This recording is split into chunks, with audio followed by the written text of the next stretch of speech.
What's up, everybody? Welcome into Hockey Sense. Listen, we're coming to you a day earlier today, or this week. So don't let me throw you off, but between the Blues schedule and my son's hockey schedule, I'm off to Detroit this weekend for a youth hockey tournament. Looking forward to that. So I thought we'd bring it to you a day early this week. So don't be confused if you're listening on Friday. The only difference is we won't be reacting to the Blues game on Thursday night at home against San Jose, but we are reacting to this four-game road trip. I mean, first off, Hockey Sense brought to you by First Community. You know that. All the great people over there at First Community. They've got that Little Blues program, which is incredible. Get your son or daughter signed up today. You get a handful of ice times, very reasonable price. All the equipment comes with it as well, so it doesn't get much better than that. Little Blues. Get yourself hooked up, and it's a great Christmas present for your son or daughter. Like, are they saying, hey, I want to play hockey, I want to try hockey? Well, before you start shelling out thousands and thousands of dollars, find out if they even like it. This is the best way to go about doing it. It's how my son got started. So many of the kids that he played with or plays with now, and they all got started playing Little Blues. So check that out. Hey, happy anniversary to First Community too, man. Big shout out. 90 years now for First Community. Over 400,000 members do their banking with First Community because First Community, I told you last week, and I've been telling you for several weeks, it's not really just a bank. It is truly a community. It's a credit union, a non-for-profit financial cooperative. So if you have an account at First Community, you're a member, you're part of the family. See if you qualify and do that today. Robert Thomas, we'll start with that. We had Doug Armstrong on Hockey Sense last week. Great conversation. And the best part about doing it now from Half Coast Studios with Maddie and the boys is that it just never goes away. So once it's on YouTube, it's on the podcast app, you can go back and listen to it whenever you want. So if you missed our conversation with Doug Armstrong last week, go listen to it either on the podcast app or on YouTube. Just search Hockey Sense with Andy Strickland. You'll find it. And we talked about Robert Thomas, not making the Four Nations team. Let me put this out there right now because, Doug Armstrong is going to be the general manager of Team Canada's Olympic team coming up in 2026. Robert Thomas will be on that team. Somebody's going to play their way off from this particular roster. Not every player who plays for Canada coming up in the Four Nations is automatically going to be on the roster when the Olympics come around in another year. It's just not going to happen. And Thomas was a guy who was 1,000% on the radar heading into the season. He broke his foot. That set him back. But listen, with Army being the GM, he'll make a push for Robert Thomas as long as Thomas does his part, which is win faceoffs, be a real high-quality penalty killer, be able to play against the other team's top centers and have success, win that battle, be on the plus end of things, game in and game out in terms of your head-to-head matchups, be able to run a power play, let the power play come through you, use your world-class playmaking skills. He's doing all of that. I mean, now that he's healthy, too, and you look at Robert Thomas coming off of this four-game road trip, he had 3 points in Vancouver on Tuesday. He had 9 points in the 4 games and a +7. I mean, are you kidding me? This guy's always also averaging over 21 minutes of ice time. And as a forward, that's an awful lot. Parayko, by the way, over the course of the 4 games on the road, where the Blues went 3-1, winning 2 of them in overtime, he played over 26 minutes per game on average on this road trip. Thought Justin Falk had a good game last night. It's good to see him kind of start to get his game back in order. I'm curious to see what this team looks like defensively once they get Nick Leddy back. And you just hope that doesn't disrupt the chemistry they have going on right now. P.O. Joseph played okay in Vancouver. He was fine. Matthew Kessel, I think, is starting to find his groove a little bit in terms of his confidence and just using his size and his strength. Playing simple, being smart defensively in terms of how he positions himself, and making the easy play and take what's given to him. We're seeing that now from Matthew Kessel, much like we saw that from him a year ago. So what does this defense look like when Nick Leddy comes back? And whenever that is, it doesn't appear to be anytime soon. I mean, you look at Nick Leddy, he left the team. He came back home to be further evaluated. He's dealing with a very kind of a weird injury, a little bit strange in terms of what he's got going on. You wish him the best, man. And it'd be great to get Nick Leddy back in the lineup. The Blues are chasing teams, though, and they all keep winning, too. You look at Colorado and some of these other teams that continue to win. Vancouver still has 3 more points over St. Louis, so that was a huge point for them to get, even though they lost in overtime. But to find a way to get that point by coming from behind. They were down by a couple of goals. They got the tying goal late in the third period. They don't even have JT Miller back yet. They're getting Thatcher Demko back now. Of course, he played his first game against St. Louis in almost a full calendar year. He hadn't played a game since the first game in the playoffs last year. He'd been out a lot, over 220 days, to be exact, since the last time Thatcher Demko had a start in an NHL game. But you get JT Miller back, who's a driver, brings everything together, so much skill and so much ability.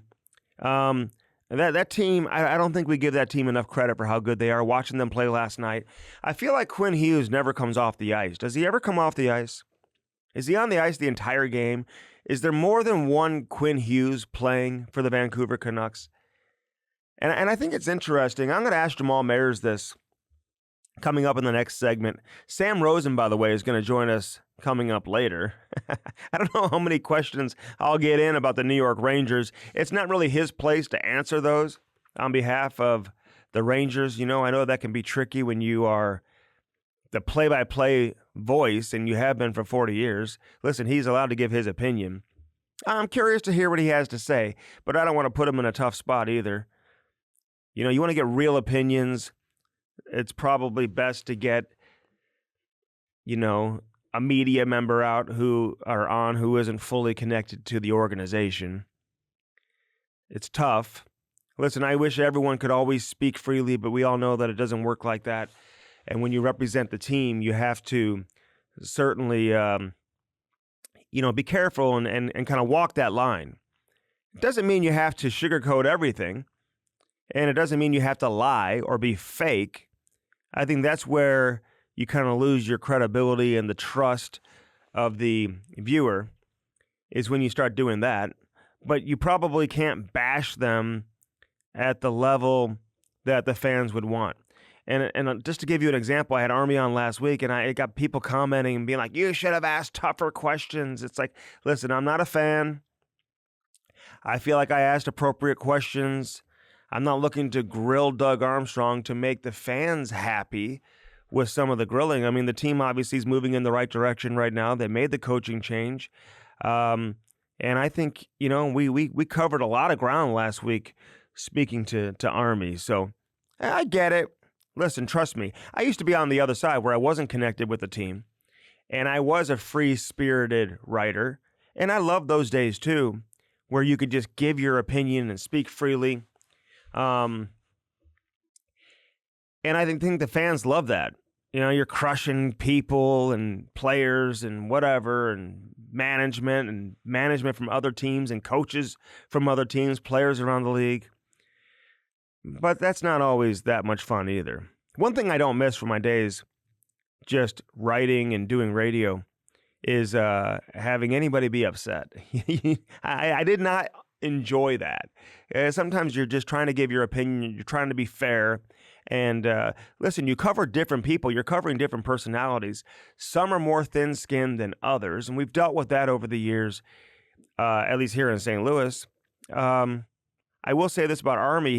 He's one of those guys that doesn't get too worked up about what you say, as long as it's within the white lines, right? And you're not crossing that line and getting personal. I try to never really get personal either.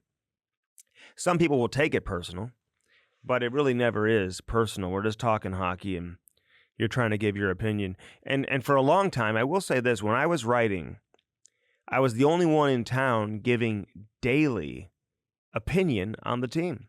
Nobody else was doing that. I mean, the beat writers who were working for the local paper here in town, they would write about the team once every 6 months. literally maybe 2-3 columns a year on the St. Louis Blues back then. The Rams were here, the Cardinals were very successful, and obviously the Cardinals are the Cardinals, and they get the bulk of the attention. And so therefore, there just wasn't a whole lot of attention on the Blues. So I was writing about the Blues every single day. I was talking about the Blues every day. And not everybody loves that.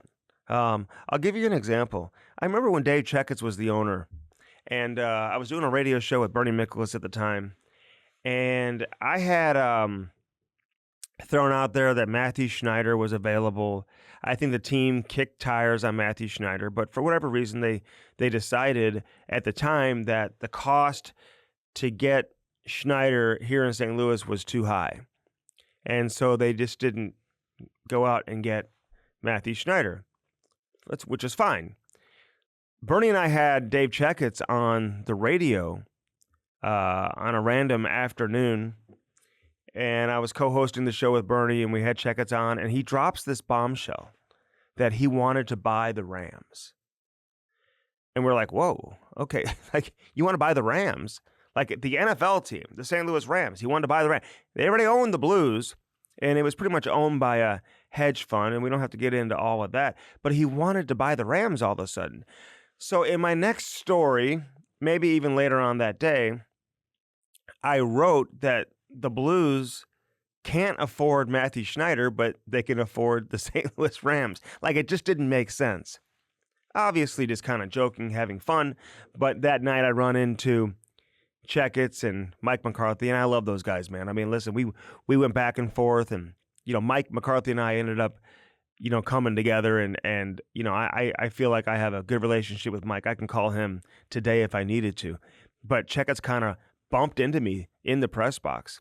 Like, you could walk this way, but he purposely kind of shouldered me, and he made a comment about we can't afford Matthew Schneider or something like that. So they took that really personal. So sometimes you just got to be careful. You don't want to get people upset. I will say that. Sometimes it's inevitable, and you have to. And it is what it is.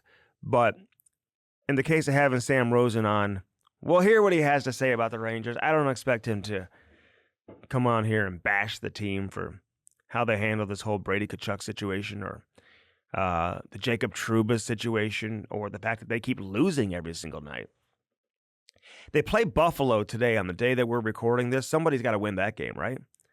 I mean, somebody's going to walk out of the building and win between Buffalo and the New York Rangers. But you look at the 4-game stretch from the Blues, as I get back to the road trip now, here on Hockey Sense, brought to you by First Community. Parayko had a hell of a road trip, 3 points in 4 games, plus player, averaged over 26 minutes per game, like I said. Broberg, plus player, had 3 points in 4 games. Jordan Kyrou, 4 points in the 4 games, including 3 goals, had a beautiful power play goal in yesterday's game against Vancouver. Great passing play, great setup, and you love seeing those. I will say this, when the Blues are on their game, they are as good of a passing team as you're going to find in the NHL. I mean, their passing was dynamic last night, and it was in the third period when you go back to Edmonton, when they put Kyrou and Buchnevich and Thomas back together, which I like. Listen, one thing you're going to learn about Jim Montgomery is that he will mix and match lines. Those lines will be in the blender as much as any team in the league. Joel Quenneville used to do that a lot as well, and I don't really mind it. I'm sure some players, if you're losing, would complain that maybe it prevents you from developing any type of chemistry with your line mates and whatnot because of the fact that you're constantly changing lines. But, you know, you go back to Thomas, Kyrou, and Buchnevich, and when it goes stale and they start overpassing and they're not producing offense, then you go ahead and make that change and you switch it up again. Dylan Holloway, if I were to pick an MVP of this road trip, and the easy choice would be Robert Thomas. Again, 9 points in 4 games and a +7. I don't know how you don't give it to him. But Dylan Holloway is a close second. This guy, I mean, the way that he's skating, how hard he's working, how dynamic he is with the puck right now. He's setting guys up. He's getting himself in position to score. The way he's shooting the puck. And let me remind the fans, including all the Edmonton Oilers fans who might be tuning in, that this guy is 22 years old. 22. And Broberg's 23. I don't like to pile on the Oiler fans, man. I say this every time, but I'll never understand how they let these guys get away.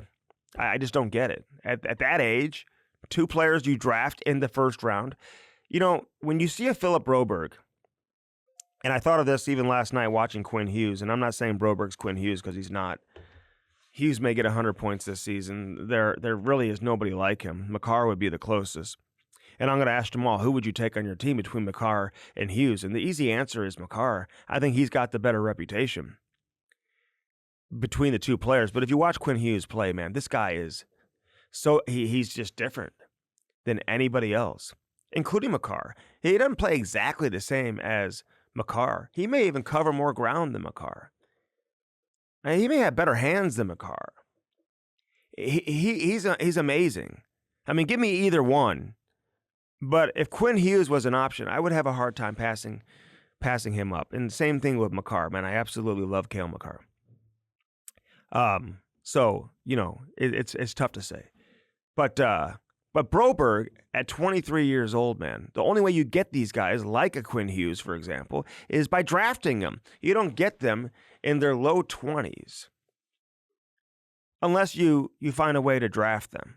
That's the only way you get him. And for the Blues to get this guy at 23, by signing him to an offer sheet, will go down as one of the biggest steals, certainly in Blues history, and in recent memory around the National Hockey League, too. That's why you just don't see too many of these deals being executed. Either the team matches or teams are smart and they just don't leave that carrot dangling out there for somebody to step up and snatch them.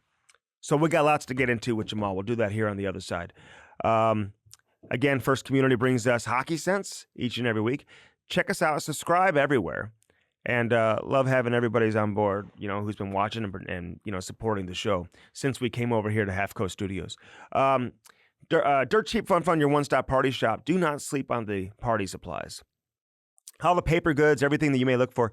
Are you having holiday parties? What do you have going on at your house coming up? Listen, if you're having people over, if you're entertaining, do not sleep on Dirt Cheap Fun, your one-stop party shop. All the paper supplies, all the decorations, they are more than just the beer, wine, and booze and everything else you can find. Do not sleep on the decorations and the paper supplies. Many of the locations have drive-thrus. You can do curbside pickup. You got to download that app, though. That's where you get all the great deals. Find the Dirt Cheap nearest you and do that today. Four Hands Brewing Company. Get that Cam and Strick Mango Lemonade Hard Seltzer, the best hard seltzer on the market. You won't find a better one anywhere else, I'll tell you that. The Mango Lemonade. Cam and I specifically taste tested to make sure that was the right one, and it was. We knew it right off the bat. We tried so many different flavors and options, and that was the one right off the bat that we said, wow, this is the one. Mango Lemonade. I mean, we all know mango and lemonade comes together very, very nicely. They've got all the tasting rooms for Four Hands Brewing Company does. The downtown location, 1220 South 8th Street. They've got the Chesterfield location, the new location there in Kirkwood, food from Peacemaker there, food from High Point in Chesterfield. They've got the new location they just announced, and there's going to be a job fair coming up. If you're looking for a job, they'll be staffing the new location at Lambert Airport. Four Hands Brewing Company. Kevin Lepp, man, you got it going on in a major way. No doubt. All right, Lordo's Diamonds, man. Get that special someone something special over this holiday season at Lordo's Diamonds. Stop on in, say hi to Mike and Jimmy Lordo. Nobody does it better. LordosDiamonds.com, right there in the heart of Ladue, right next to Truffles, 314-432-8008.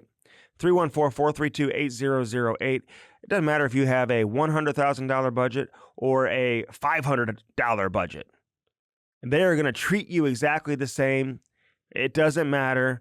And they're going to take care of you and make sure you get something that it's going to make somebody very, very happy this holiday season. Stop on in there. Again, you can call them 314-432-8008 for Lordo's Diamonds. Blue Note Roofing. David Novak, man, he celebrated his birthday last week. This guy is the best roofer in the region. If you're watching this, he will come service your roof.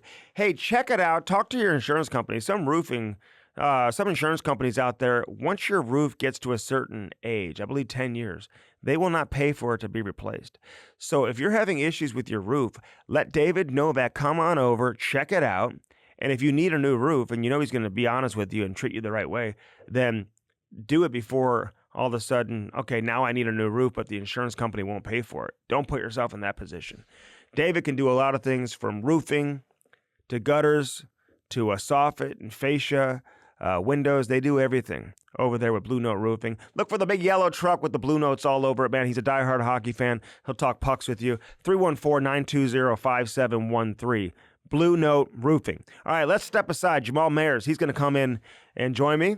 Looking forward to our conversation with Jammer. We do it every week here on Hockey Sense, brought to you by First Community. I'm Andy Strickland. Don't go anywhere. All right, back here on Hockey Sense, brought to you by First Community. What does Jammer have in store this week? Merry Christmas to you. You too. Maddie, can we decorate the studio? We need some decorations or something. We need to make this a little more. Hey, do you go real tree or a fake tree? Oh, fake tree all the time. Oh, I got to tell you a quick story. We got a real tree. I was all adamant about the real tree. And Chaminade used to sell trees. They still do. So about 3 years ago, we got one up there. Yeah. Loved it. Beautiful tree. Put it up, decorated it. 2 days later, there's this horrendous smell in our house. Really? I have no idea what it is. As I get closer to the tree, I realize the tree smells like urine. Oh, God. So I legit had to undecorate the tree and throw the tree out. This is unlike, imagine what this looked like from my neighbors. I come running out, upset, all hot with this tree. Christmas is over. Throw it out like December 11th, December 12th. Yeah. Because I'm guessing that a deer or something might have urinated on the tree. And once you started watering it, it started releasing the aroma. So what'd you do? You went out and got a fake one? So we got a fake tree. Yeah, fake ones are the best.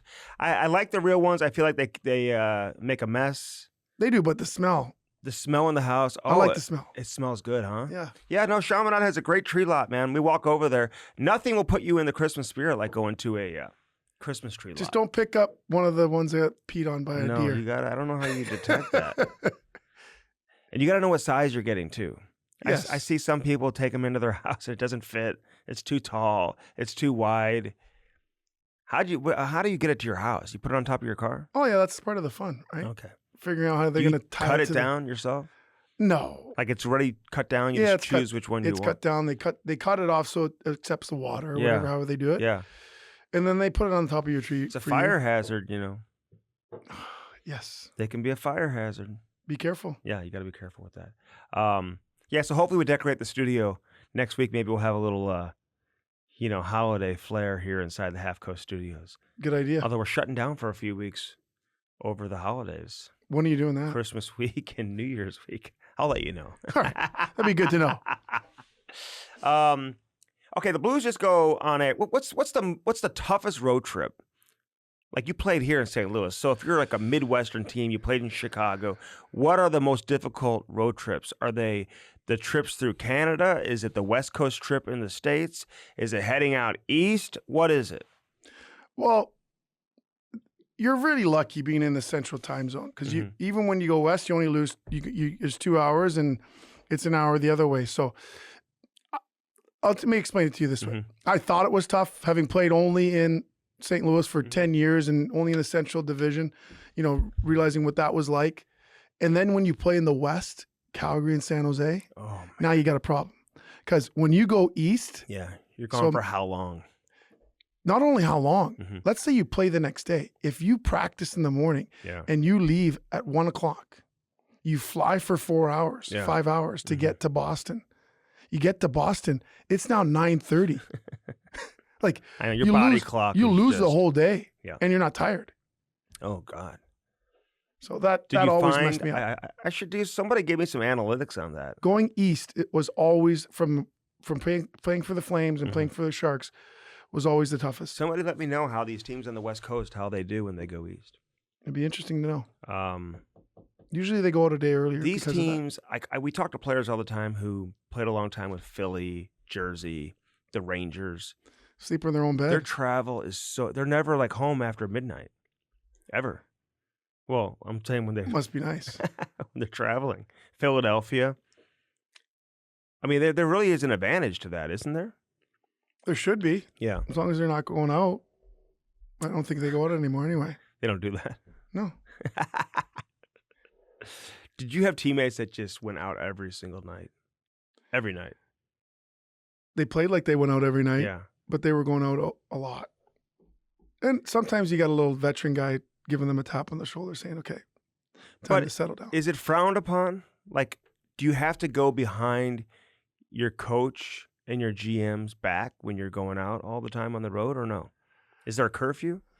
There is a curfew. It's an understood curfew. Mm-hmm. That's, I believe, 11 o'clock night before game. Okay. You do have opportunities to go out. So Mm-hmm. there's no need to like abuse the curfew. Right. So it's just like, for those who did, you're just like, if you just wait 3 days, we're likely to have a day off. Well, and you have a game the next day. What do you want to roll in at 2 a.m? Exactly.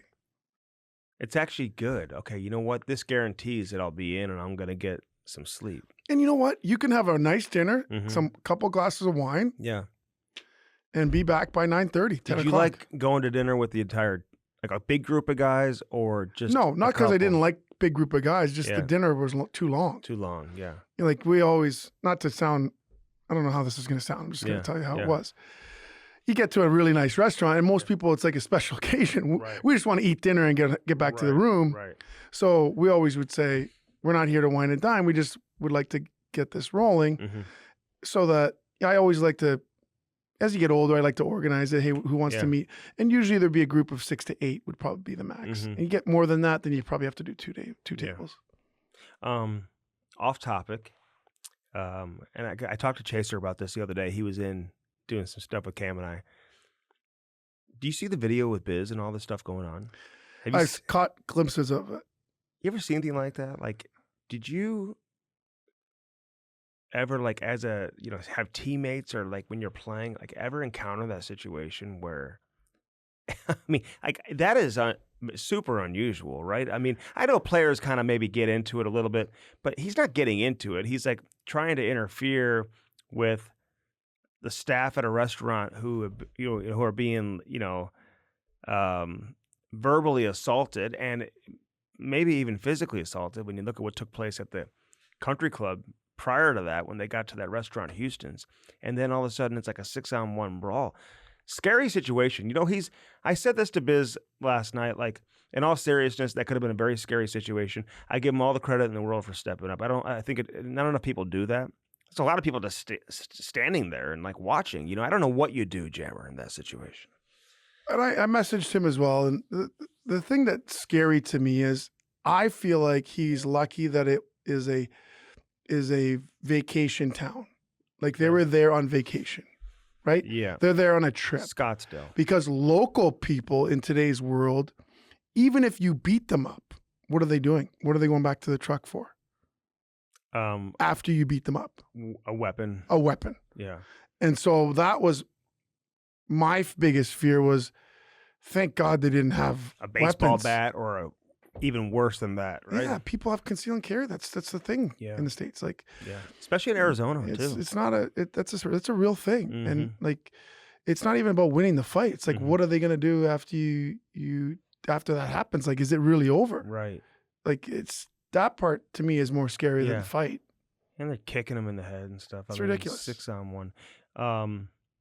Man. Yeah, that was a scary situation. I'm glad he's okay. But I also... Do you think he gets to eat free there for the rest of the year? He should. Because, like, even when he's talking to the dispatchers, he's, like, pumping up the staff It's like at Houston's. they're going to use it as a commercial. Yeah. He's like, these people are unbelievable. Maybe he already was eating for free. For sure. And he's going there. Is there anywhere you'd go 4 or 5 days a week? Well, he's single. He feels comfortable there. Yeah, They no, treat I'm him just well. saying, like, any restaurant you like enough that you'd go eat there 4 or 5 days a week. I think there was other reasons why he was going there 4 or 5 times a week. Okay. I think he liked He just likes the to hang conversations and out the there. people. Yeah, sure. Okay, that probably makes a lot of sense. Right. Did you ever fight him or anything, or no? Well, I did, actually. He was trying to make the team in training camp. I was with the Toronto Maple Leafs, and he asked me in an exhibition game, and I was like, He was with who? Arizona? he was with Pittsburgh. Oh, okay, yeah. And I was like, buddy, I'm 35. It's exhibition. Like, Yeah. what are we doing here? And he's like, come on. I'm trying to make the team. I'm like, okay. And like, quite honestly, like that's not my fight. Like he's a heavy. tough. He's a tough guy. He's tougher fighter than I am. So I did okay. I'm not really a killer. You were 35? So. Yeah. In Toronto? Yeah. Really? Really. You had like several years after that, though. I played in Toronto. Then I played in Calgary, San Jose, Chicago. Yeah. So maybe I was 34. Okay, maybe. We had to double check that. I was 38 when I retired, buddy. Almost 39. Okay. So okay. I was thinking maybe. Well, I'm just thinking like you were here in St. Louis. I didn't realize you stayed here till you were 35. 34. Okay, 34. Well.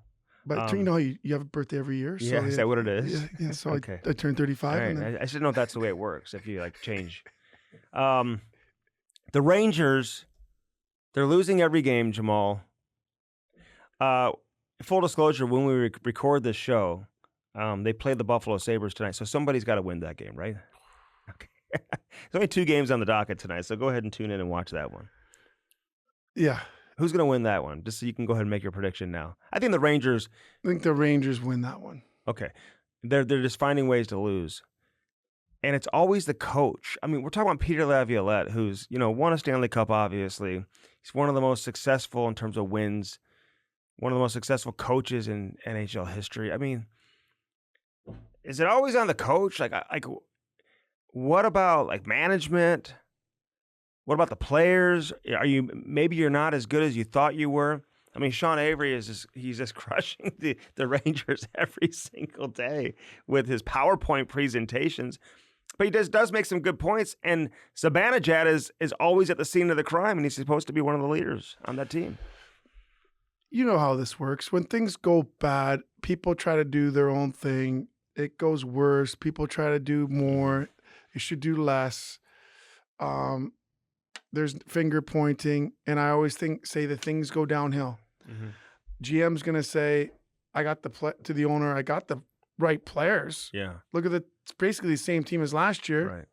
Coach is gonna say, "I'm playing the best players. Who else do you want me to play?" Mm-hmm. And then the coach is gonna blame the fourth line and take the fourth line guys out in and out of the lineup, and mm-hmm. like that, like they're the problem. So it's always tough. It's always tough. You can point the finger to what happened in the summer in regard to getting Shesterkin done, the rumors swirling around their captain, mm-hmm. all the negativity around that. The bottom line is, everyone shares in that responsibility. Yeah. And the only way they get out of it is together. Yeah. The Brady Tkachuk rumors were interesting. I mean, just speaking to sources close to that situation, I mean, I know the general manager of Ottawa called Brady to say, hey, this is completely BS. It's not true, which I'm sure he appreciated the GM calling. And, I don't know if Brady hasn't asked for a trade. I don't know if he's wanting to be traded. It doesn't sound like he wants to be traded. I would think that if you're Brady Tkachuk and you get to that point where you want to be traded, I think you do it at a time when your no move already kicks in, where you can kind of dictate where you go, and you do it within that window when you can negotiate an extension. So whoever trades for you can automatically lock you up for another 8 years or whatever. And so I don't think we're there yet, but you have Ottawa accusing the Rangers of soft tampering. That's the verbiage they're using there. How do you look at that? This is the way I look at it. And I'm not a manager. I'm just speculating on the way things perhaps work. Mm-hmm. Isn't it prudent for every GM to get a sense for what every player could covet, could get? So if I ask you, and I'm the GM of the Ottawa Senators, and I say, we're not making the playoffs again, mm-hmm. Hey, you guys are struggling too. Right. What would you give me for a Brady Tkachuk? Mm-hmm. I'm doing my job to find out what could I possibly get. I think that's part of doing the job. It doesn't mean you want to trade him. Every GM should be talking to every GM. They should all be talking about it. They're on text chains and everything, I think that's part of doing it. Yeah. It's like, and then you would probably say, are you serious? You really, well, you know what? Things aren't going well. Right. I got to see what's out there. Mm-hmm. And his contract his no move kicks in a year. Yeah. And I don't know what he's going to want to do if he has the control. I got to do my due diligence. Right. That is smart managing. Mm-hmm. And so is he going to say that to him that he did that? No, it's his player. But Mm-hmm. is that likely that what I think that happened? Yes. And if Steve Staios hasn't done that work, Yeah. then maybe he's not doing the work he should. Yeah. You know what I mean? He's a smart guy. He's gonna, Even though he may not be looking to necessarily That's what I mean. trade him. and he right? probably is not, but No. that's part of doing the job. Mhm. I've got this guy, and this guy that are, these are the clauses that Yeah. kick in. I've got to do the due diligence Yeah. to get ahead of where they are, what they would command. Yeah. So I have an idea. If I get to that point with my management team, I'm not doing it in a scramble. And you just know what I know what I can get for this player. You But know that's what I mean? part of what you have to do. If you Yeah. wait till you can need a deal done in the next Yeah. 3 weeks, it's too late, It and then is. they got you. You lose the leverage. Yeah, no, it's interesting. The Trouba situation, I look at it a couple different ways, Jamal, because what Chris Drury did, and his reputation is getting a little bit damaged, just because of the Barclay Boudreaux situation and whatnot. But you know what? I kind of get it. And he's got a player's mentality, right? He played for a long time, had a lot of success as a player. Now he's on the other side, and he's management. But, if you have a player making $8 million and you don't want that player anymore, or you don't feel like he's providing the necessary impact to the team that would be equivalent of an $8 million salary, and the player has a no trade, and you go to that player and he says, no, I'm not leaving. Well, the loophole there is like, okay, well, then I can put you on waivers. And the player's like, well, I don't want to go on waivers. So then he eventually accepts the deal, and now he's a member of Anaheim. I'm curious how you see that impacting. And people are like, well, players aren't going to want to sign in New York. Oh, yeah, they just turned around and gave their goalie the richest contract in the history of the NHL for goaltenders. They gave him $92 million. So, I think players are like, okay, yeah, I will go there because they're paying. And guess what? No matter where you play in the NHL, the check's still cash. So I'm just curious how you view that and how you think players do. Well, I think Trouba's first issue should be with his agent, who at an $8 million salary did not get him a no movement. Full no trade, or at least no movement, because then no move you can't be placed waive on him. waivers. Yeah. If you just got a no trade, then that's his own fault. Mhm. Listen, at the end of the day, this is the way it works. If they want, it doesn't matter if you have a no move. If they don't want you anymore, no one wants to be where they're not wanted. Mm-hmm. What it does allow you to do is have some choice in where you're going. Yeah. A certain player that you know well called me over to his house, was a big prominent player in our team, and let me know that the GM had told him that he's going to move him, but he has to approve it, Mm-hmm. or he can stay, and we were struggling as a team. This player just said, no, I'm going to stay. Yeah.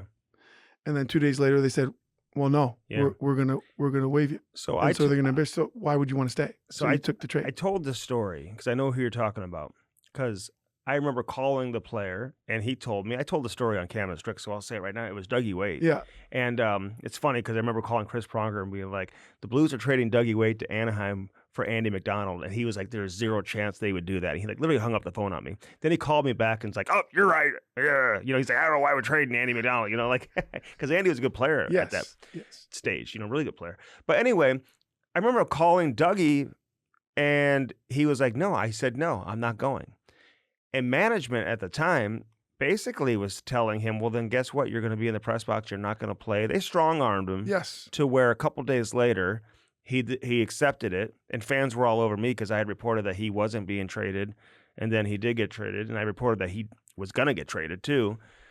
But I was like, yeah, well, he turned it down. He had that luxury. But again, that's when I first learned from my side of the table, Jamal, which is way different than you guys, but that this is a business, and if a team wants to get rid of you or move you, they're going to do whatever they need to do to make sure that happens. That's exactly the point that I'm making, is that they had just redone their kitchen, redone their whole first floor. Yes. I thought he was coming over, having me over to show me that.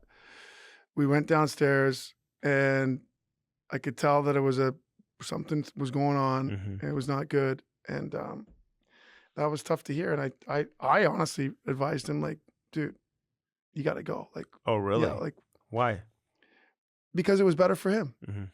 As a teammate and Anaheim as a friend, and they were in a good position.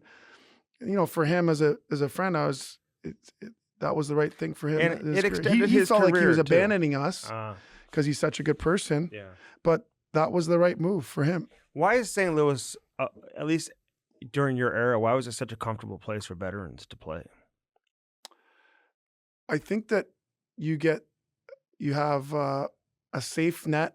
The community wraps its arms around you as a player.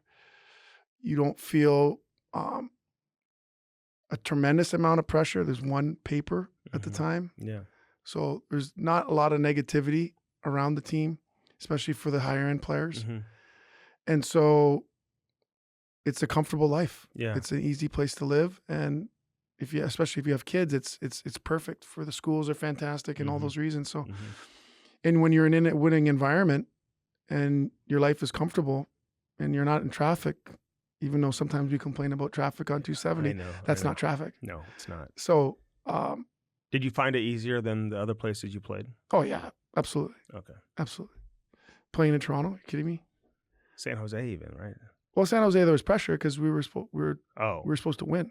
I'm just talking about getting around town or whatever. It was easy. Schools and all It was that. easy. Yeah. Because we lived in Willow Glen and walked the kids to school and those things. But Chicago was not easy. No. No, probably should have lived in the first suburb that was available, but living in Lincoln Park was not for me, not with a young family. So were your kids going to school in the suburbs? No, they're going to private school in Lincoln Park, but you're renting a house that if you bought it, cost you $2 million, and you don't have a yard, so you got to go walk a block and a half to go to a public yard, which is fine. It's a different experience, but it's like, really? I remember you telling me the house you were living in San Jose, like it was not a very big house, right? But No, you were it was paying like 14. way more than you were paying here in St. Louis. 2010, it was like $6,500 a month, no basement, 3 bedrooms, and the 1 bedroom didn't have a closet, so basically it was nice, but it was. You were outside all the time, cooked outside, no bugs. Like it was beautiful every day, 70 degrees. I get that part. But the real estate, it's ridiculous. Most expensive place I've ever been. Buffalo, it's funny you bring that up because like Buffalo right now is like, I mean, like their GM made a comment recently being like, well, there's no palm trees here. Like basically saying like it's hard to get veteran players to want to come play here in Buffalo. But I didn't like that the general manager said that publicly. Like, he's not the marketing guy. His job is to, sign the best players, make the best trades, put together the best team. And I know he's at a disadvantage, but it can't always be about the weather. I mean, there's a lot of places around the league that have bad weather. Detroit has bad weather. You look at the Canadian cities, Winnipeg has bad weather. They're competing at a real high level right now. We'll see how sustainable that is moving forward with the cap going up and their financial issues that they have in Winnipeg. But, like, come on, Buffalo. Like, at some point, you got to figure it out, don't you? I think he's frustrated. I think that Kevin Adams. Players, we're the exact same age, played college together at the exact same time. Our careers married each other. He was at Miami of Ohio. Okay. Surprising first-round pick to Boston, but had a nice career. My point is this. I think he would like to take that back because people would like to play in Winnipeg. Why do you think people want to play in Winnipeg now? They got a chance to win. Like, people want to play where you have a chance to win. Toronto. But I'm saying, like, it's cold there too. Yeah, exactly. Detroit. But if you're winning, you can get people to go there. Yeah, exactly. Has nothing to do with that. If Buffalo was a top 5 team in the league, people and the fans, you're the biggest show in town. I mean, obviously the Bills are huge too, but they love hockey. In Buffalo. Yes. So you played there when they were at their top. Yes. I don't know. To me, it's just say, you know what? We've got to be better. Once we're better, we're going to get people are going to want to play here. Yeah. This is a great place to live. Like, you know what I mean? Yeah. But that's why if you're an owner, man, you got to hit on your GM too. I'm not saying that he's the issue, but I'm saying if you have a really good GM who's in full control and knows what he's doing, it just takes so much pressure off of the owner. Find me a good owner who's got a terrible GM. It just doesn't work that way. You're a good owner because you got great people working underneath you that are running the organization. I want to touch on the Blues real quick. They go 3-1 on this West Coast swing, or Canadian swing, I should say. They started in Winnipeg, ended going through Edmonton, Calgary, and Vancouver, winning a couple games in overtime. Robert Thomas was unbelievable in these 4 games. He had 9 points, or 7 points in the 4 games. No, 9 points in the 4 games plus 7. Everybody pretty much was a plus. The power play looks better. You got Bolduc, the young kid, scoring goals, demonstrating his ability to shoot the puck. This Dylan Holloway, is playing unbelievable hockey right now, Jamal. Like, he's skating, he's getting open, he's finding guys, he's scoring, he's winning battles. Like, I'll never understand, man. We'll see how this plays out. I know it's still in the infancy stages with Broberg and Dylan Holloway, but that is one of the biggest head scratchers I've ever seen. You draft these two kids in the first round and you lose them to offer sheets. I'll never understand how you can let these guys get away. But yeah, and you know what it is? It's confidence and opportunity. You watched the clip the other day of Monty having a side conversation to Bolduc. mm-hmm. I can't tell you how important that is and what that means to a guy to give him the freedom to say, we want you shooting the puck. Mm-hmm. Like, do not even think. And skilled players need to play with that swagger and with that freedom. And Monty knows that. He was a unbelievable player in college. Yeah. In college. And so probably born 25 years too early. And so I think that's a delicate, amazing touch that he'll have mm-hmm. with really good players, with any player, you know, to give them the confidence that they can be more and that they're going to be given the leash to make mistakes mm-hmm. now and again. And if, you know, confidence is a two-way streak, right? He's giving them the confidence, and then it's upon the player to give the coach confidence back in them by going and doing what he's asking you to do. Yeah. So it's one, give credit to Monty for giving it to Bolduc, but then Bolduc has to go out and do it, which he has. Yeah. So now he gets to keep the confidence. Yeah. And it's a cyclical thing, right? Like, it's not just the coach gives it to you. Right. You have to give it back to the coach. Yeah. And so that's the important part that I think Monty really understands. Yeah, no, there's no question about that. Do you like Thomas back with Kyrou and Buchnevich? They put those guys back together, and Montgomery comes out publicly and says that this guy's a winger, Buchnevich, which we all pretty much knew. They experimented with him at center. You're basically paying him $8 million too, right? You need him to be at his best and play with the most confidence that he has as a player, which he obviously is way more comfortable playing on the wing versus playing center. But putting those three back together, hey, they may not keep them together at all times, but as long as it's going and you want to get all guys going at the same time, you always have that option to go back to that. Yeah, I think I don't want to digress, but I'm going to answer your question maybe in a different way. I think that the evolution of Thomas's face-off play has really changed the dynamic of what they're able to do, because now they're starting with the puck more. Mm-hmm. And I don't think people really appreciate what he's done. I mean, when he came in the league, he was under 50%, and now I believe he's in the top 10. Yeah, he's over 60%. That is a massive. You don't get there without understanding the work that it takes. And so his ability to fix that part of his game tells me a few things about him that I didn't know, mm-hmm. that he is like what special players do is every summer they don't reinvent, they find new things to do well. And there's no better example than two areas. That is face-off, jumping up, and his willingness to shoot the puck more. Yeah. And the way you saw it really illustrated for me was on the power play goal by Kyrou. Yeah. If this was 2 or 3 years ago, and Thomas is coming downhill on his strong side, and Kyrou's on the back door, everyone's assuming he's going to pass it. Mm-hmm. And the goalie's leading, and the passing lane might get taken away. Mm-hmm. But the fact that he's been shooting it for the last year and a half, you have to honor that. You have to respect the shot. Yeah. And Thomas is at 57%. Yeah, that's anytime you're above 55, to me, is respect. It used to be 50. No, 55. I mean, no, I'm just saying, like, if guys were over, Scotty Nickel always said this to me, if you're over 50%, then you're a good face-off guy. I guess you're winning more than half. But the top guys, over 55%. 55 to me is the barometer. Yeah, and now he's winning 57%, which is why I said in my first segment, with Doug Armstrong being the general manager of the Canadian Olympic team, Robert Thomas is going to be on that team. Because I think the timing of his injury really, I think if you could just rewind 2 weeks and he played like this, and he had 2 extra weeks, and this happened 2 weeks ago. It's hard for this Army just to completely push and push and push to get him on there. He still may be on there if you have injuries and whatnot.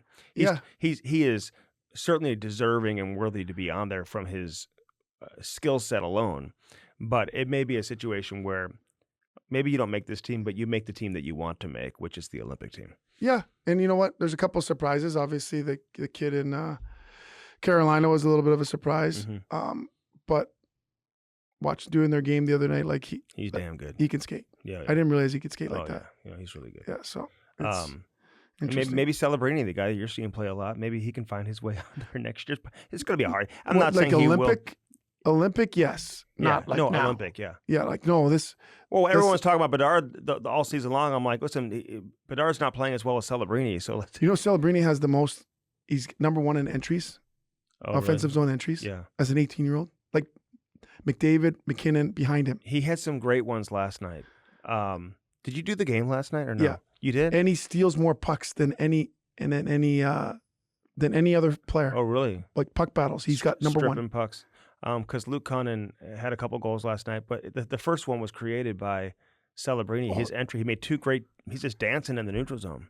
Yeah, he's the real deal. Yeah, no, he is. He's fun to watch too. So anyway, we'll see how this continues to go. But Dylan Holloway, all these guys, everything's kind of starting to fall into place. Everyone's being slotted where they should be slotted. Last question for you. They're in the honeymoon period right now. I talked to Army about this last week. Eventually that turns into a marriage. When does that happen, at least for you? What do you think? Probably 12 to 15 games. Okay. But I think the difference is that clearly he's changed some structural elements to their game. But he's got a pulse that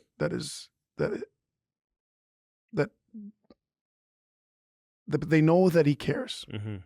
And it's nice that it had success, so they have a foundation that they can go back to point to the video to show.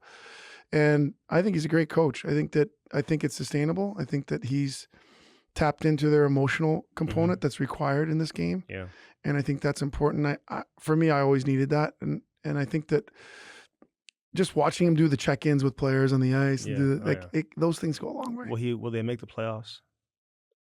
Yes. I think so too. They're 3 points out right now, I think. But and I'll tell you this, Vancouver looked pretty damn good last night. When they want to turn it on, this Quinn Hughes is so good, Jamal. Like, I know it's Makar. This guy, if you gave me a choice, and those were the two options, as great as Makar is, I would have just as hard of a time as not taking Quinn Hughes. They're as similar as they are, they're different. And they're both great in their own ways. But I don't see Makar being significantly better than Quinn Hughes. He's got the puck the entire time. He plays different than anybody else in the league. They're both exceptional. I mean, it's like you'd have people I are think going to say Makar's above him. Yeah, but not by much. But not throwing shade at. It's not much. No. But I think those two are right there. Though? What is the difference? There's a little size, I guess, a little bit. I think there's a more physicality from Makar on occasion. Like I'm talking like there's once in a while he might he may be better blow you defensively, up. I guess. A little bit harder, bigger. That helps, I'm sure, to defend. But he has Jamal. I felt like he was on the ice the entire game, and every time he's on the ice, he just comes out of nowhere, and he's got ridiculous hands, like how he stick handles his way out of trouble. He may be the best passer as a defenseman in the league today. Who passes the puck better than Quinn Hughes? Nobody. His passing's ridiculous. Better than Prongs? Well, Prongs isn't in the league today. Just want you to say it's better. If Pronger was here, I'd say he's better than Prongs. But I don't know. Prongs was a hell of a passer, too. Yeah. All right, who brought you to Hockey Sense, brought to you by First Community? Well, we know it's Dobbs. They now have 43 locations. Dobbs offering winter driving deals on the best tire brands, including up to $275 savings on new Goodyear tires, plus other money saver deals on new sets of Cooper, Continental, and BF Goodrich tires. Click on go to Dobbs.com for complete details and all of their information on their valuable winter driving deals, not only on quality tires, but on expert auto service as well. Fantastic deals to help you get your family vehicles in top condition for the harsh winter ahead. Go to Dobbs.com for more. Go to Dobbs.com. All right, what's for dinner? Oh, Bartolino's. 5 restaurants now. Bartolino's South, Bartolino's Osteria, Chris's Pancake and Dining, Chris at the Docket, and Bartolino's Twin Oaks. Just went there. Unbelievable spot. You got to check it out. Forged many lasting relationships with their customers. Their family motto, cook good food, serve plenty, 50 plus years in business. Only 2 places to dine, at home or at one of Bartolino's family of restaurants. See, that's where you could go eat 4 or 5 days a week.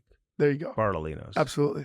And get a little variety. Hey, before we get to Sam Rosen, looking forward to that conversation coming up. But Arco Construction brings us a couple of the top ice rinks here in town. You know, they built the Shark Tank, too. I want to point that out. I always talk about Centene Community Ice Center, unbelievable 4-sheet facility where the Blues practice, and Maryville University, that 2-sheet facility. I saw Jamal out there this morning grinding it out, 6, 7 o'clock in the morning, teaching the kids. It's fun. You know, and it is fun. I love being out there at Maryville, too. Arco Construction truly taking St. Louis hockey to the next level. 1 ice rink at a time. They also built Putt Shack, Top Golf, so they bring the fun to St. Louis as well. So John Comlos, Jeff Cook, everybody over there with Arco Construction. All right, let's step aside. Sam Rosen in his 40th season and his final season as the voice of the New York Rangers. He joins me next. All right, back here on Hockey Sense, brought to you by First Community. Sam Rosen, legendary voice, Hockey Hall of Fame voice. How many Hall of Fames are you in, Sam? Oh, let's see. The Hockey Hall of Fame in Toronto, the New York State Hockey Hall of Fame, and the Jewish Sports Hall of Fame. So those are the only 3. Last week I received the Lester Patrick Award, but that's given by the NHL. It was awarded at the USA Hockey Hall of Fame induction. So I'm not in the Hall of Fame, but I have the Lester Patrick Award, and that's very, very special. Oh, very special award. And a lot of people have received that award over the years, legendary figures in the game. And listen, it's all deserving. And you know, from the time you made that announcement that this would be your final year behind the microphone with the New York Rangers, Sam, I knew I wanted to have you on and just kind of reflect a little bit, go down the memory lane with you in terms of, you know, how your career started. You pretty much have done everything. You know, a lot of kids, you know you from the NFL, watching you broadcast games over the years on Sundays, and of course, you know, your career with the New York Rangers. What other sports did you do? Was it always primarily football and hockey? Well, when I started at MSG, and I was hired as a part-timer, a backup to Marv Albert on radio, I did basketball, Knicks basketball. And after 1 season of Knicks basketball, backing up Marv, doing several games, they came to me and asked me if I could do hockey. And I said, sure, I can do hockey. And they said, do you have any tapes? And I had a collection of tapes and handed it to them, and they liked it. And I've been doing hockey ever since at MSG. One of the big breaks for me was in 1979. I was at the U.S. Open Tennis Championships in Queens, New York, and covering it for United Press International Audio Network. And as I'm wrapping up my day's reports and I'm about to leave, the phone rings. And on the other end is Scotty Connell, who at one time was the executive producer of sports at NBC. He was part of the administrative group that put ESPN on the air. They were going on the air in the beginning of September of 1979, and he asked me if I could do a football game. And I said yes. It was Grambling versus Morgan State at Yankee Stadium, and it was a 3-man operation. I called the play-by-play. The color analyst was Paul Warfield, Hall of Fame wide receiver, used to be with the Cleveland Browns, Miami Dolphins, and the producer-director was a fellow named Toby Cunningham from Detroit. And We were throwing hand signals from the booth down to the field, and we couldn't do the game live. That was part of the agreement ESPN had with the NCAA. It was delayed broadcast. So our game went on. We recorded it Saturday, and it went on the air Monday. And so when ESPN went on the air, and Scotty Connell would call me and say, "Could you do boxing?" And I said, "Sure." And "Could you do women's field hockey?" "Sure." And whatever he asked me, I said yes. And he said, "Is there any sport you can't do?" And I said to him, "If I can't do it, I'll find somebody to help me learn how to do it." So I did some interesting stuff. I did a studio game for Australian rules football. I called a table tennis match between South Korea and the United States. It's been a great run. The ESPN run was great. I did their first boxing shows that they put on the air before they signed a deal with Bob Arum and Top Rank Boxing. And then Fox came along in 1995, right after the Rangers won the Stanley Cup in '94. The next season, Fox signed a 5-year deal with the NHL to do hockey. And I was one of the lead play-by-play announcers. It was Mike Emmerich and John Davidson as one pair, myself and Joe Micheletti, the other pair. We were the lead announcers. And Fox had hockey for 5 years. And during the course of that time, they came to me in 1997 and asked me to do some football when they had extra games. The weeks they had 7 or 8 games on the network, they needed an extra guy to do football. And I was happy to say yes to that. And that ran for about 20 years with Fox doing football. So it's been super. I've done so many things, been to so many places, met so many wonderful people.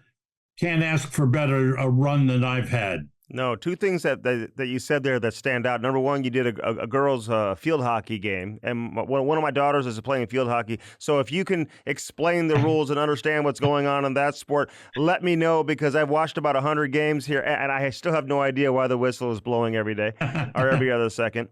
And the fact that you worked with Joe Micheletti long before he became your broadcast partner as he is today with MSG calling Rangers games. I'm curious. And this is a broad question, but again, I just want to know, like, what's the most famous game or event that you've been a part of? I mean, is it the 1994 Stanley Cup Final, or is there something else? Well, I would have to say there are a couple of games that I'll point out. One was before I was actually doing play-by-play. I was statistician on the Knicks radio network. Jim Gordon, who was my predecessor as the Rangers play-by-play man on TV for MSG Network, was the play-by-play voice of the Knicks radio network. The end of 1969, the beginning of 1970, the Knicks ran off a win streak of 18 games, and it was the forerunner to them going all the way and winning the NBA championship. And Jim Gordon was doing the play-by-play on the Knicks radio network, small stations in upstate New York, in Massachusetts, Connecticut, about 30 to 40 stations. And he called me and asked me to do his stats. Well, during the course of the broadcast, he would, instead of my giving him the stats, he said, "Hey, they're your stats. You read them on the air." So at halftime and at post game, I would do the stats to wrap up the game. But 1970, the championship, I was there. When the Knicks won their NBA championship, their first NBA championship, and when Willis Reed walked onto the court in Game 7, limped onto the court, hit his first 2 shots, left the game after that, and Walt Frazier took over and had a career game to lead the Knicks to a Game 7 win over the Lakers. I was there for that one. I was in Lake Placid in 1980, covering the Olympics for United Press audio network, and we couldn't do play-by-play, but I could do clips. So part of my 60-second or 90-second reports on the games included maybe 30 seconds of play-by-play of what was going on in the game or calling a goal here or there. But I was in Lake Placid for the Olympic gold medal by the United States. And to me, that was, as far as hockey in the U.S. is concerned, that was the greatest moment ever. And then, of course, you mentioned the Rangers Stanley Cup, which is the only Stanley Cup they have won in 84 years.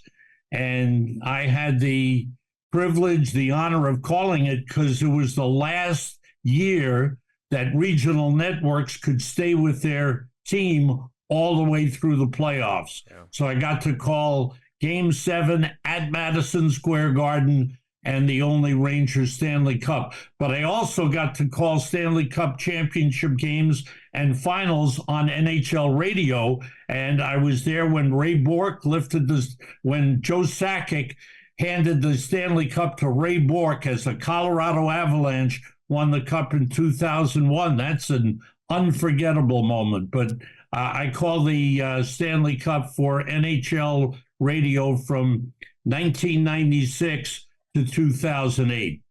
All right, so the 1994 Stanley Cup Final, and of course you've got the iconic call, "This one will last a lifetime." You know, as a broadcaster, when do you start thinking about what you might say? Do you wake up thinking about it that morning? Are you thinking about it for years prior to that, and then it finally happens? Walk us through with that. I would say in that series against Vancouver, Rangers went in as favorites. They came out of the Eastern Conference Final against the Devils in a really, really great, tough 7-game series, lost Game 1, and then won the next 3 games. So before Game 5, everyone thought this series is over. Rangers are coming home from Vancouver, having won 2 games in Vancouver. They led the series 3-1, and all everyone could talk about is where are the post-game parties, where are you going to be, where are the players going to be? So everyone thought it was over. So while I'm getting ready, I'm thinking, okay, what points do I want to make? Curses are over, jinxes are over.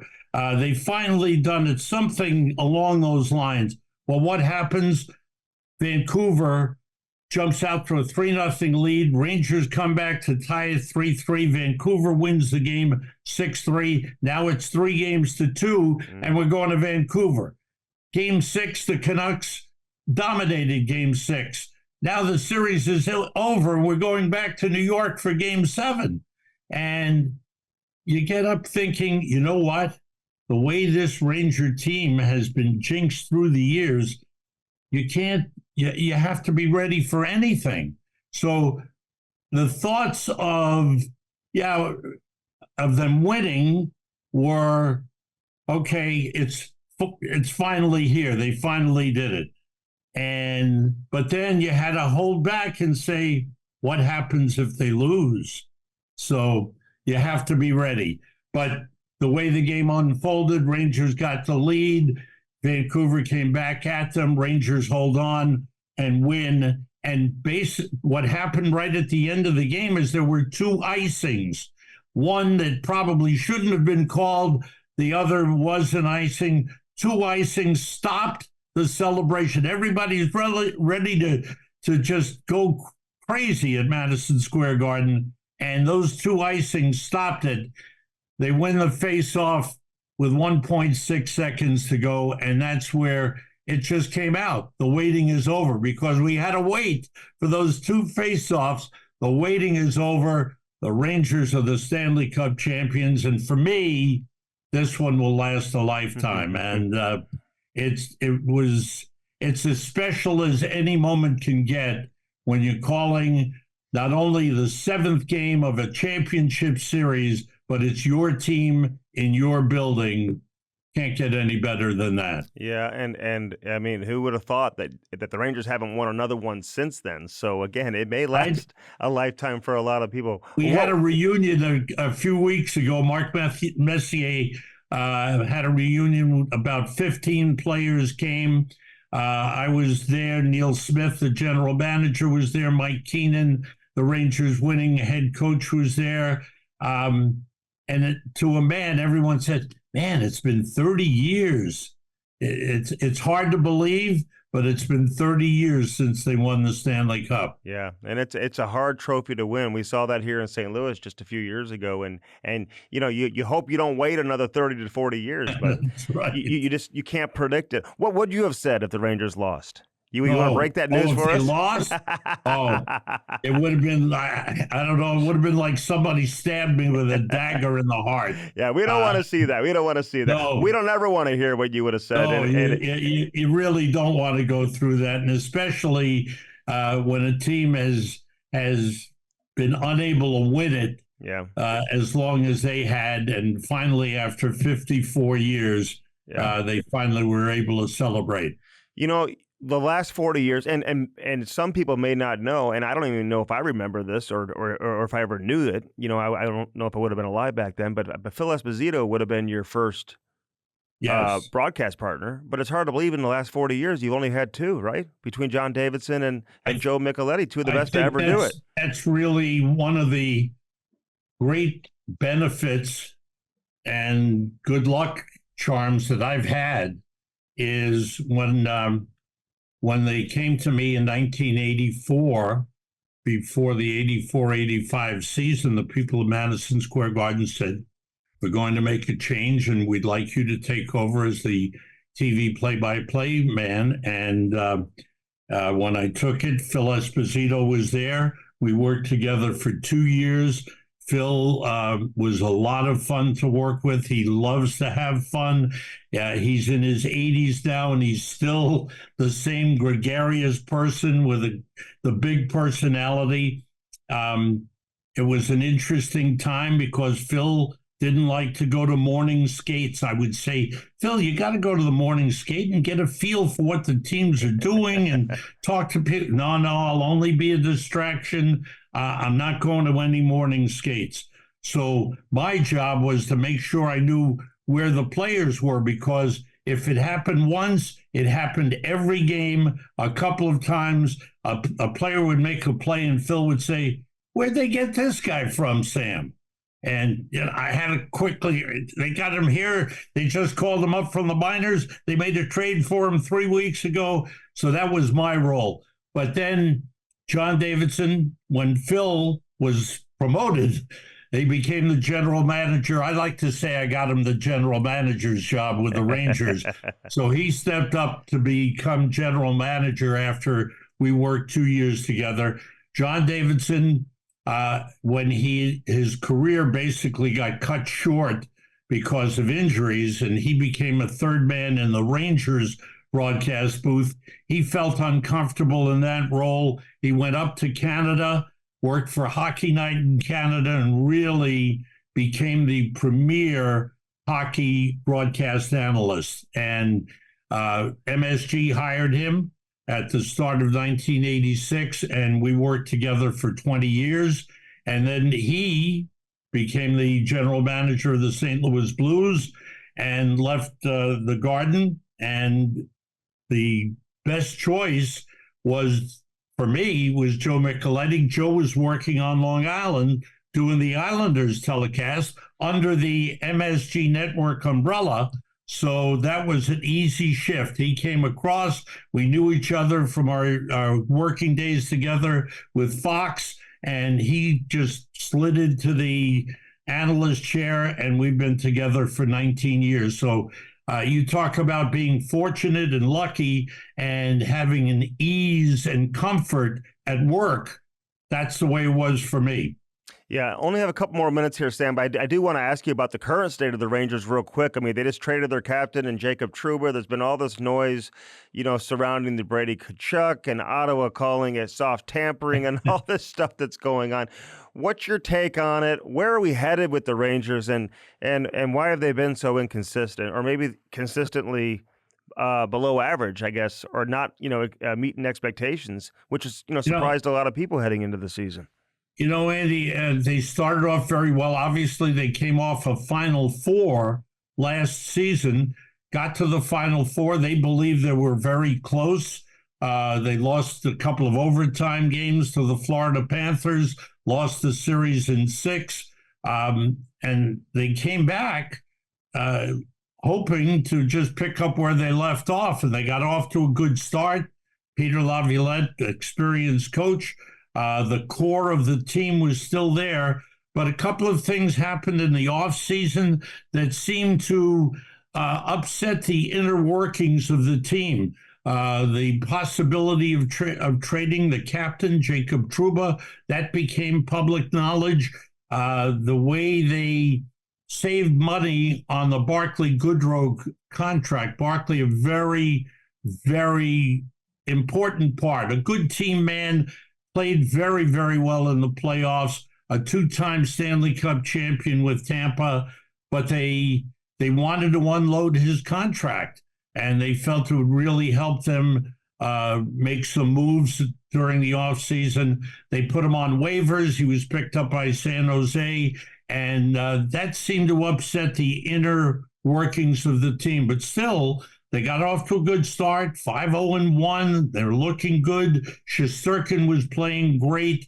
Quick was playing great. The goaltending was probably ahead of the rest of the team in winning those games.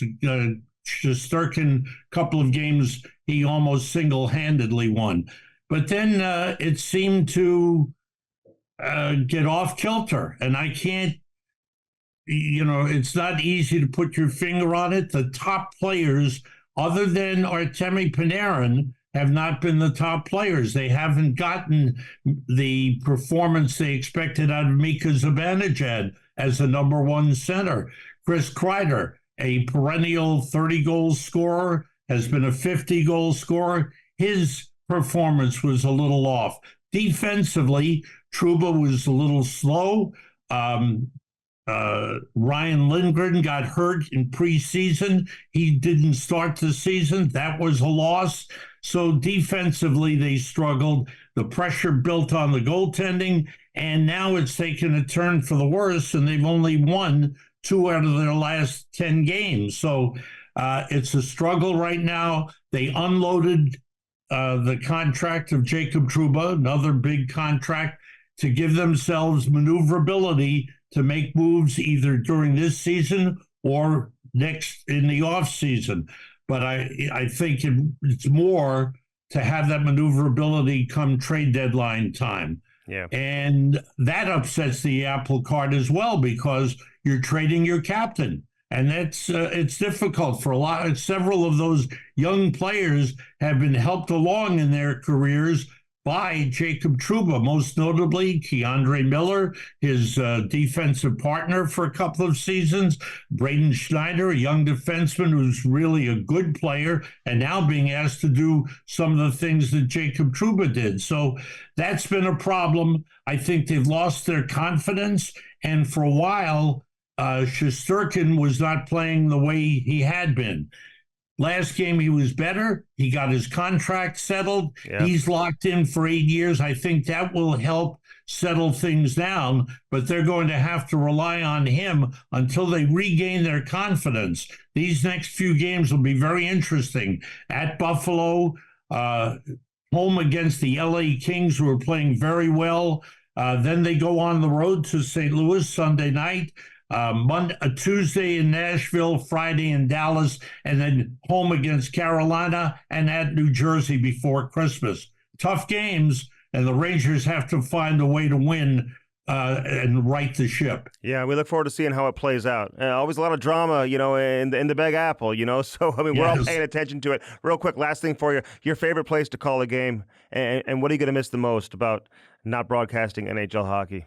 The Garden is really a great place. Since they renovated the building, the broadcast location is into the ice. The other place is Bell Center in Montreal. Yeah. They have the gondola there, a lot of workspace. Again, into the ice, you can feel the game, you can feel the hits, and you can see all the plays developing.